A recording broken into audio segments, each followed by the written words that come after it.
to Hannah's Inner Healing channel, the channel dedicated to your inner healing and mental health. So today, I want to discuss a very important topic, but before I do, let me introduce myself again. My name is Hannah Njeri. I have a background in sociology and politics. I have a master's in theology, pastoral studies, and I have a certificate in trauma counseling. So back to the topic of today. Today I want to talk about why the society has disintegrated so much and what are some of the effects that come in with disintegration of society. What do I mean by disintegration of society? I mean when the society disintegrates or there is no connectivity, there is no togetherness, it's autonomous and everything. So one of the reasons that this happens would be number one, modernity and technology, whereby everybody now is autonomous and is able to do their own thing, and not like in the past. In the past communities, especially here in Africa, where people were living together as communities, people were doing things together as communities. It's good also to have autonomy, yes, and at the same time it's also good to have connectivity. Even if God separates you and you're in a season of separation, He still gives you people because He knows you're a social being who will stand with you. That's why the Bible says don't ignore the community of believers. It might not be the church, but just maybe the one or two people who are in your life. So what are some of the things that are causing the society to disintegrate? The first thing that comes to mind is lack of connectivity, where people are not connected anymore. Every social media has taken the place of friends. Social media has taken the place of family. Social media has taken the place of togetherness, so that everybody is always on their phone. Everybody is always looking at and scrolling at their phone. This is dangerous because now you're not able to concentrate on other people. You might be on the table having dinner, and instead of the wife and the husband and the children talking, everybody is just busy on their phones, and therefore it kills even the connections. It kills the communication. It kills the unity, the unification of our family. So lack of connectivity. Another thing also could be like what I've said, the social media influence. I don't need to explain much because it's connected with the first point.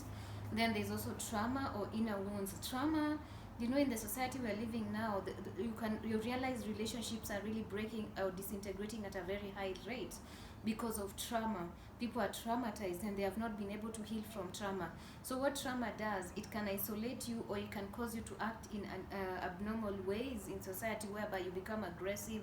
It can also cause you to go into crimes. Trauma can also cause you to close in. Trauma can cause you to go into in substance abuse. Trauma can cause you to behave aggressively. So trauma is also another thing that can affect the society's level of connectivity or to disintegrate.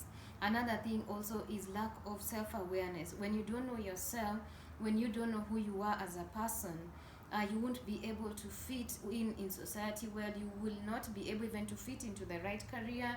You will not even be able to fit into the right relationship, because I believe for you to be able to function well, not only in your job, but even in a relationship or marriage setup, you need to know who you are, know your weaknesses, know your strengths, so that you can be able to work with yourself. You're able to work within yourself to bring the better version of you. But if you don't know yourself, then it becomes hard for you to even work on your weaknesses, and it becomes hard for you to even relate with other people in the society.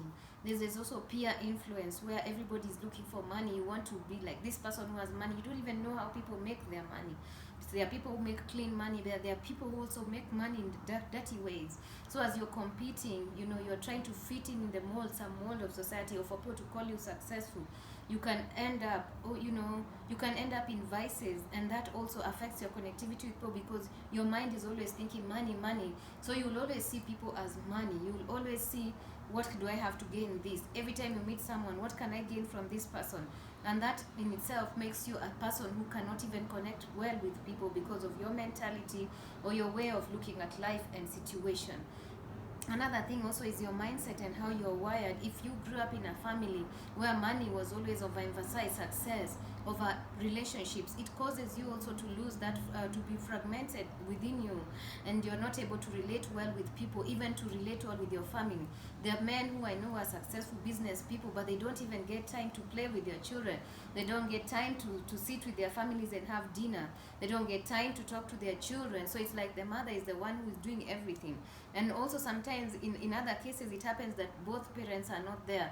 They are busy traveling, busy building their career. They forget the child. So the child is, the television set becomes the parent guide, or the nanny, or in other cases other people, and you never know if someone is not even good for the child, or and that mentoring the child. That's how you find even perverts are able to lure the children to abuse them over social media, because of that lack of parental or guardian care that the child should be feeling. So the loneliness is filled in by social media, and then that's why it's able for perverts and other people who are not good for the child to lure the child into other things, even into crimes. So we need to, you see, man was created to socialize and to be a social being. So we need to be able to relate well with the society. If you are not able to become one, where there is unity, God commands a blessing. Anywhere there is no unity in a family or in a nation, there's not going to be any blessing. So we can work on some of these things to bring better unification and connectivity. Even in our society, you find you can live with neighbors and you don't even know who your neighbors are. And that's why some people are shocked when they realize their neighbors were drug dealers, money launderers. I'm not saying that you be pesky or you go out of your way to start looking who is my neighbor, who's not, but at least even that hi, just saying hi to the neighbor, those are things that are just disintegrating slowly by slowly. Even teaching the children to say thank you, welcome, please, some of those things that is supposed to be inculcated in children, the parents are too busy to teach, and therefore you find the children who are coming up, the teenagers who are coming up nowadays, they don't have these virtues, and it disintegrates the society. So I pray that we are able to watch these things and be able to improve ourselves. Let's not be too busy for the important things of life. Thank you so much for watching. Please like, share, and subscribe. Thank you.